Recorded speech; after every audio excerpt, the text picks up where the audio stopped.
Detectives say they can finally prove a Clark County man is a serial killer. Our Dan Tilken has the astonishing breakthrough and how detectives say there's still another man, though, that they need to find who may hold the keys to the case against Warren Forrest.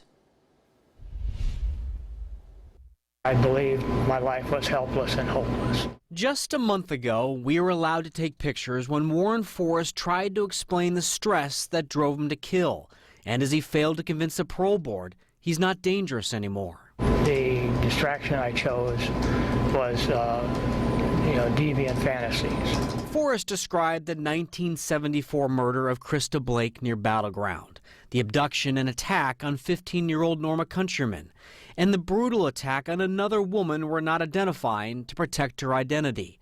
Forrest kidnapped her from Portland and took her to Lacamas Lake. But there are 5 other women and girls detectives think Warren Forrest killed.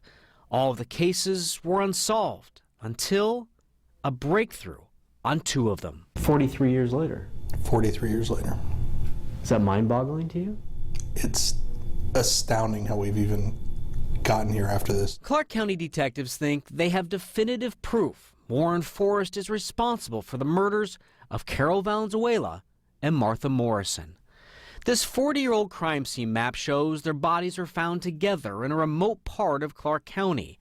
The recent breakthrough came when the cold case unit in the state crime lab found Martha Morrison's DNA on evidence from the attack Warren Forrest admitted doing 30 miles away on that woman at Lacamas Lake.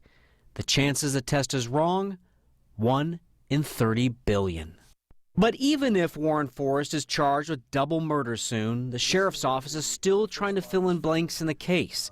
To do that, they want to find Martha Morrison's boyfriend. The 2 of them had a disagreement and she was going to move out and leave. He went to work.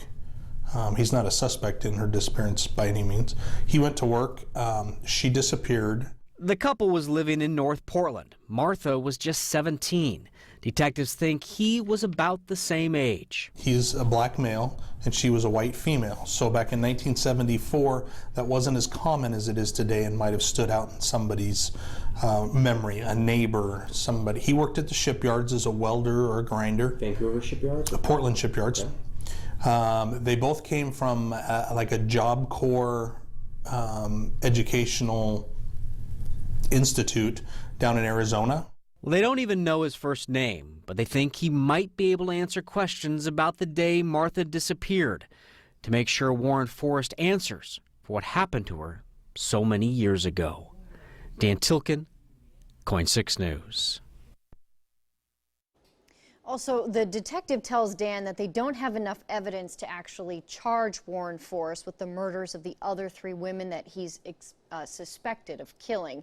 We also have an extensive timeline and profile of Warren Forrest crimes and victims right now online on KOIN.com. And Dan is going to continue to follow this story until we have some resolution on all